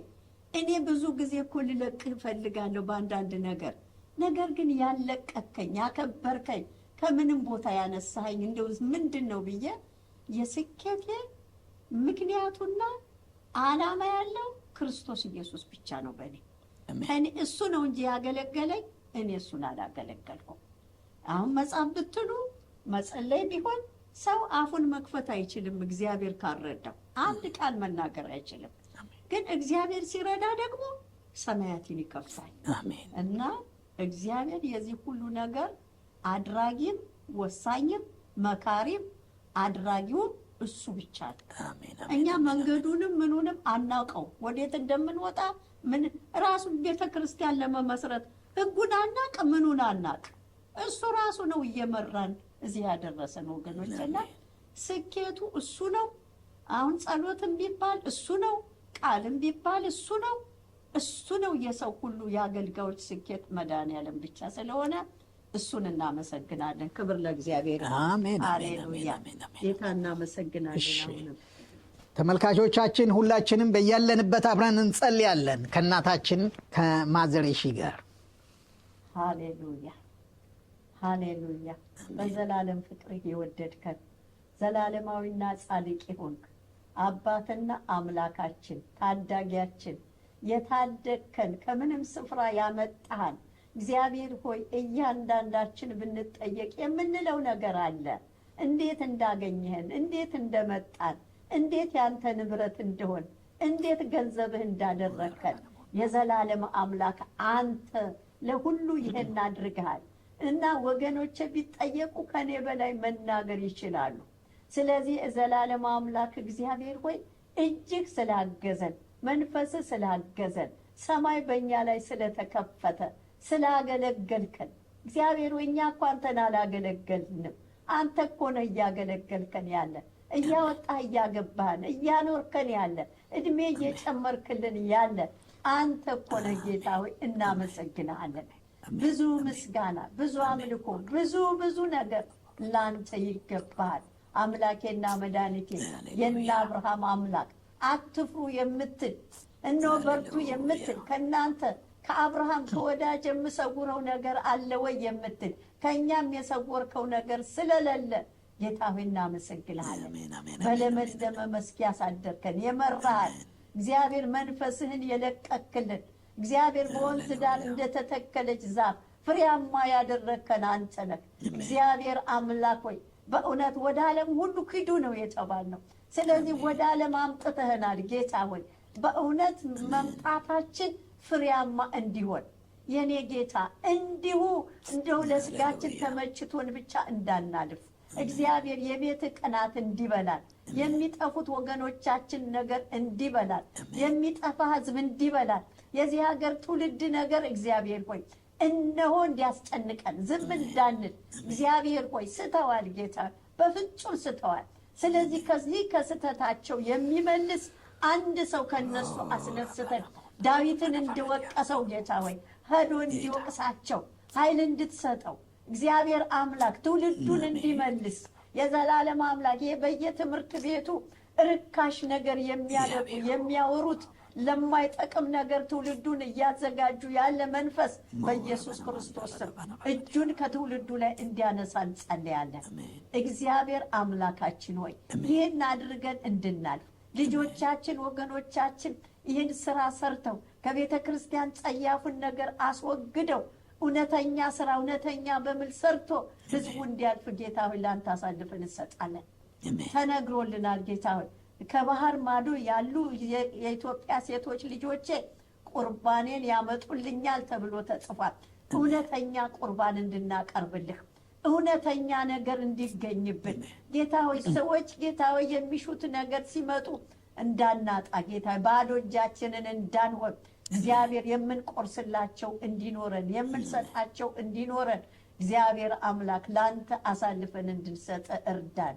እግዚአብሔር ወይ ዛሬ ደግሞ እነዚህ ልጆች እኔን ያገለገሉ ፓስተር አብዲሳ እግዚአብሔር ይሄ ወንድማችን እስክንድር አሁንም ባርካቸው ጌታ ሆይ በዚህ አገልግሎት አሁንም ሌሎቹን እንዲያገለግሉ ወደ ከፍታ እንድትወስዳቸው ከዚህ የተሻለ ነገር እግዚአብሔር ሆይ እንድትባረካቸው ላንተ አሳልፈ ይሰጥ። አሜን።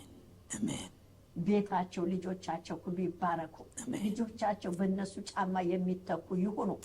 እግዚአብሔር ሆይ ስለ ሁሉ እናመሰግንሃለን። ስለነበረን ጊዜ ሁሉ ተባረክ፣ ከፍ በል። እዚህም ስላገለገልክ እናመሰግናለን። ይህን ሁሉ ገናና በሆነው በጌታ በኢየሱስ ስም ጸልይ። አሜን፣ አሜን፣ አሜን፣ አሜን፣ አሜን፣ አሜን።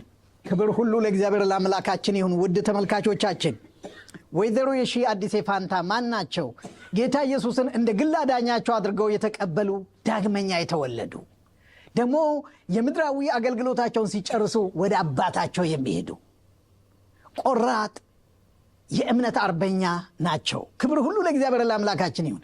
በዚህ አጋጣሚ ጌታ ኢየሱስን እንደ ግል አዳኛቸው አድርጋችሁ ያልተቀበላችሁ በየትኛውም ስፍራ ያላችሁ ወገኖቼ ኢየሱስ ያድናል። ኢየሱስ ጌታ ነው።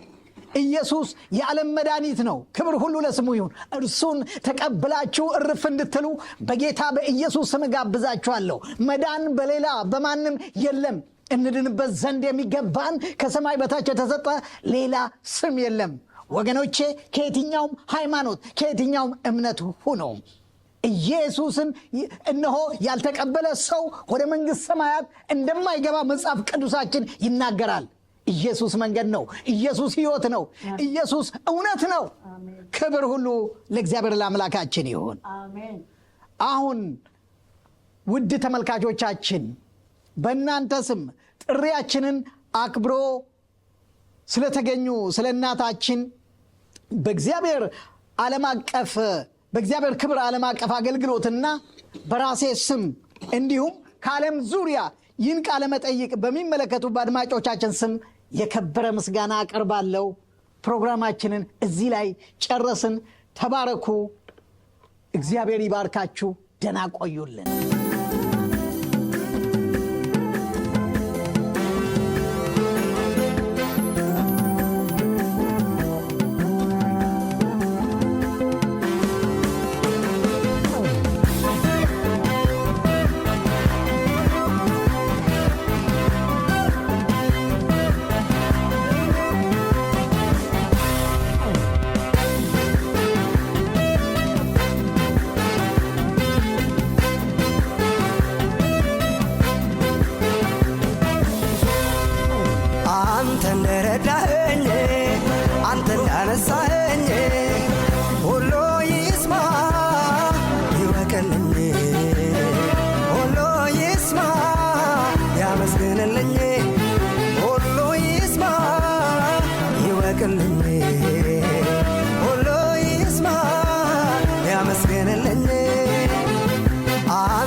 አባቴ በአንተ ተረፍኩ ከስንቱ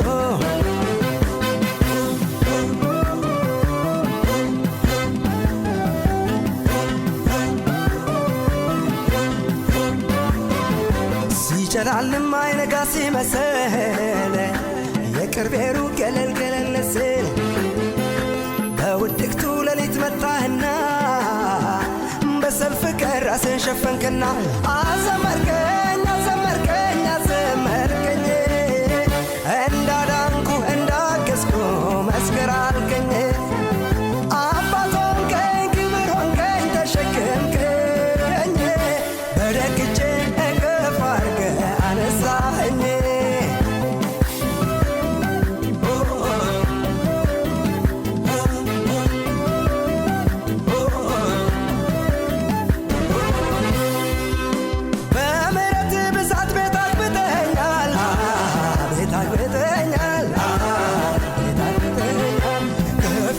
ደስታ ለኔ ሰጠኛል ለኔ ሰጠኛል ለኔ ሰጠኛል ደግሜ ደግሜ የማመሰግን ምክንያቴ ብዙ ነው ምክንያቴ ብዙ ነው ምክንያቴ ብዙ ነው ከዚያ ከጨካኙ ነፍሴን ከሚፈልግ ከአውሬ አስጥለኸኝ ነው ከአውሬ አስጥለኸኝ ነው ከአውሬ አስጥለኸኝ ነው አንተ እንደረዳኸኝ አንተ እንዳነሳኸኝ ሁሉ ይስማ ይወቅልኝ ሁሉ ይስማ ያመስግንልኝ ሁሉ ይስማ ይወቅልኝ ሁሉ ይስማ ያመስግንልኝ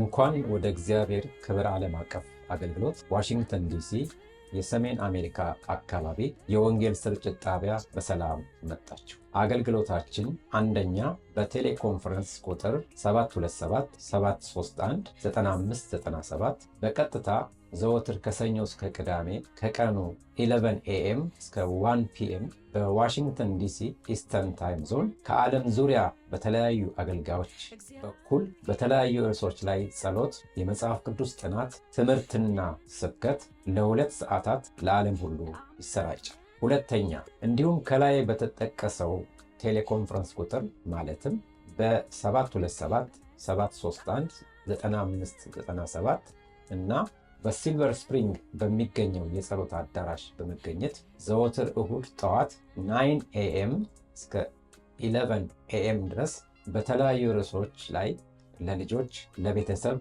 ለሀገር እንዲሁም ለሕሙማን ይጸለያል። ሶስተኛ እንዲሁም ዘወትር እሁድ የእሁድ አምልኮ ከጠዋቱ 11 AM እስከ 1 PM ድረስ በዋሽንግተን ሜትሮፖሊታን አካባቢ በ914 ሲልቨር ስፕሪንግ አቬኒው ስዊት ነምበር 115 ሲልቨር ስፕሪንግ ሜሪላንድ 20910 በሚገኘው የጸሎት አዳራሽ ውስጥ በሚካሄደው የጉባኤ አምልኮ በመገኘት አብራችሁን እንድታመልኩ በታላቅ ደስታ እየጋበዝን በስፍራው መገኘት የማይችሉ ወገኖች በዙም በጂጂአይኤም የመግቢያ ቁጥር 419-456-6622 በፒን ቁጥር 2018 በማስገባት እንዲሁም በጋድስ ግሎሪ ኢንተርናሽናል ሚኒስትሪስ GGIM ፌስቡክ እና ዩቲዩብ መስመር ላይ ኦንላይን በመግባት አብራችሁን ጌታን እንድታመልኩ በታላቅ አክብሮት እንጋብዛለን። ለማንኛውም አስተያየት ወይም ጥያቄ ካሉት በሚከተለው መረጃ ሊያገኙ ይችላሉ። መጋቢ ዶክተር አብዲሳ በንቲለዬ፣ ወይዘሮ ሰሊሆም ተፈሪ ቡሰን፣ ፓስተር ዶክተር አብዲሳ በንቲለዬ፣ ሚስ ሰሊሆም ተፈሪ ቡሰን፣ GGIM ሴልፎን 202-746-3799 ኢሜይል godsgloryim@gmail.com። ክብር ለእግዚአብሔር ይሁን። ኢየሱስ ጌታ ነው። ማራናታ ዮሐንስ 3:16፣ የሐዋርያት ሥራ 4:12፣ ማርቆስ 16:15። ክብር ማጣት በሰዎች ፍርፋይ መቅጣት ለእኔ ኃጢአት መመታት ከሕያዋን ምድር መገፋት